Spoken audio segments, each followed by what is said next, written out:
During my time as a Lucchese member, things were much different as far as the money-making years of the mob's past. If there was a score to be made, there would be a lot of piggybacking, or if possible, cutthroat moves happening.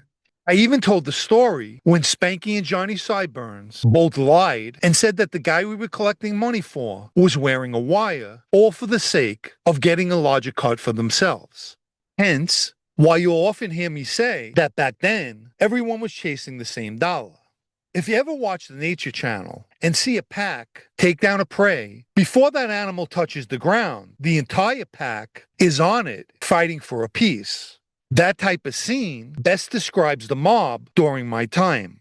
Granted, there were guys who were making money, or as we referred to them, earners. But the majority of guys survive from their legitimate income rather than street rackets or scores. Many viewers are under the impression that families only deal as far as money-making ventures within their own respective families. Sometimes this is true. However, joint ventures are more common than many may know. In some instances, in order to make money, there are components. And let's say, for instance, the Colombos come up with a scheme, but are missing a certain component, one that a guy in the Lucchese family might have. So they may link up with him and work together to make the scheme come to fruition. And this doesn't necessarily have to be illegal. For example, I mentioned that Lorenzo Menino once told me if I come across construction work, we could do business together.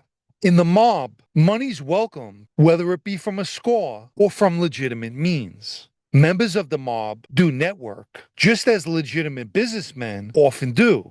In fact, when the FBI surveils members from other families meeting, they know it's one of two things. There's some kind of a dispute, or the meeting is in regard to a joint venture with business. Either one is naturally of interest to them. Even when the mob enters legitimate business, the FBI looks for an angle or legal loophole to charge them criminally. Smart, wise guys keep their legitimate businesses clean for this very reason. The one rule I followed the most, and the easiest one, was anything that sounded too good to be true typically was. And I didn't jump at every opportunity just to put money in my pocket. In actuality, I turned down many of things that were brought to me and always went with my gut, especially whenever someone started a conversation with, I have a guy.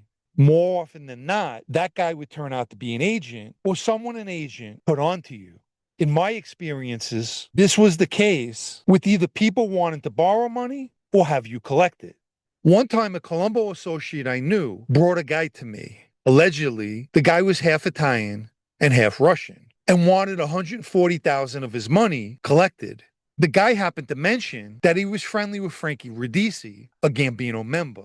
So my first thought was, then why are you coming to me? He spoke to me about what the money owed to him involved, and then quickly switched gears and told me that he could give me $5,000 a week from his homemade gummy edibles. At which point, I got up, excused myself, and walked out. There was no doubt in my mind that was an FBI move, where they figured I'd jump at the opportunity to make myself $5,000 a week. They were wrong. Yes, the money was enticing, but the risk far outweighed any amount of money. And by the way, I never spoke to that Colombo associate ever again. And it turned out later on that an agent mentioned him and foolishly exposed him as an informant, which means my assumptions were correct. Okay, let's get to the main story. After the Gambino family inducted Sal Lombardo, he came to see me on 2 different occasions with outrageous schemes to make money. At the time, Sal had been squatting in a farmhouse on John DiLorenzo's property. One day, Sal came to me with his idea on a score. He wanted to have an Albanian kid that he knew from Astoria approach John DiLorenzo's brother-in-law, Alberto, and tell him that he wanted X amount of money from him. This is the same brother-in-law that was close to Mikey DeSantis and who I suggested was a silent partner in the upstate properties. And more importantly, he was a Lucchese associate and happened to be a very nice guy. So Sal goes on to say that Alberto would run to his brother-in-law, John DiLorenzo, and tell him what happened with the Albanian, and that John would then tell me about it, and Sal and I would go talk to Alberto and ask him certain questions, like what the guy looked like, etc. Then he said we would bring the Albanian back to Alberto and shoot the kid in the leg in front of him and tell Alberto that he had to give us $200,000 for handling his problem. I couldn't believe what I was hearing. I remember telling him, "Sal, are you out of your mind?" He laughed at this. Sal spoke with an accent and said to me, "No, John, this'll work." I asked him, "What do we do with the Albanian after we put a bullet in his leg?" "No worry about him," he told me.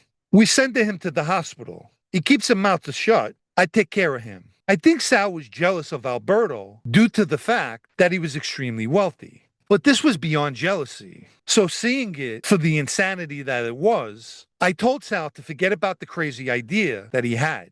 Could you imagine this Albanian going along with the plan and then out of nowhere getting shot in the leg?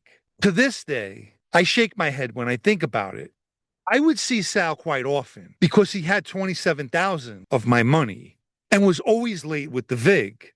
He'd meet me at times and have to pay me 3 or 4 weeks that he owed. So months later, I went to see Sal, and he told me he had another good idea for us to make money. I mentioned the Albanian, and he laughed and said it had nothing to do with that. I thought to myself, good, because there's no way I'm getting involved. If you haven't liked this video yet, please take the time now and give it a like, as it helps with YouTube's algorithm. Anyone who'd like to show their appreciation for videos like this, or more importantly, help me to continue making them, you can donate with the Super Thanks icon down below or through the PayPal Cash App links in the video's description. Let me quickly mention my blog, also called Sitdownnews, especially for those of you who still enjoy reading. The site can be found at sitdownnews.com and is a paid subscription. As I mentioned, Sal had been squatting on John DiLorenzo's property upstate in Goshen, New York. So he told me that he got a spot in the woods where nobody could see, and he wanted to dig a big hole and drop 2 containers that we would make into a marijuana grow house. He wanted to put a ventilation system and then backfill the containers with dirt. He told me that he knew someone who was good at working with hydroponics, and the guy would grow the plants for us. Again, I couldn't believe what I was hearing. I explained to him that the DEA had planes and helicopters with heat sensors, and the containers would light up like Christmas trees. He was under the impression that the dirt would prevent that, but I definitely wasn't chancing it.